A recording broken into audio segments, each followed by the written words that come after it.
metaphor of a dam for a silt depot in a lake. The bottom is covered with a geosynthetic mattress. The geotubes are placed on this bottom mat.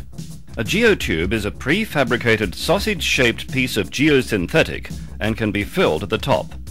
After installing the 3 geotubes, a geosynthetic top mat is applied and finished with rock fill. The 25 meters wide bottom mattress is carefully installed using a winch-operated pontoon.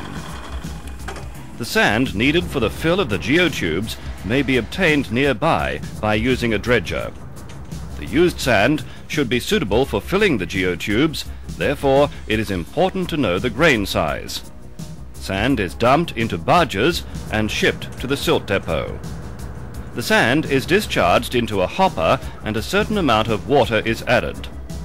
The mixture of sand and water is pumped into a floating pipeline which is connected with the first inlet of a geotube.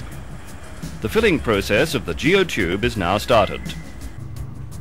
During filling, the geotube is regularly inspected visually. The volume of the sand-water mixture pumped into the geotube under pressure is many times larger than the actual contents of the geotube. However, the geosynthetic is permeable as sand-tight. The water is squeezed out and the sand stays behind. As soon as the stone basket at the inlet is full, the process will stop. The inlet is disconnected and the stone basket will be emptied. This is done at regular intervals. Now the pontoon is shifted to position the filling spout at the next inlet of the geotube. When the filling spout is connected again, the pumping process is resumed and the next part of the geotube is filled. When the geotube is completely filled through all the inlets, the next geotube is supplied, positioned and filled.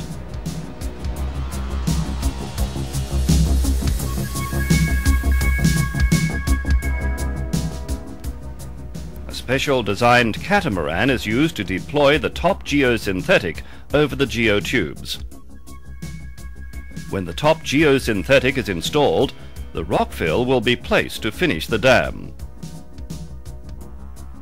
The result? A strong dam for a silt depot, built with naturally available materials in the lake.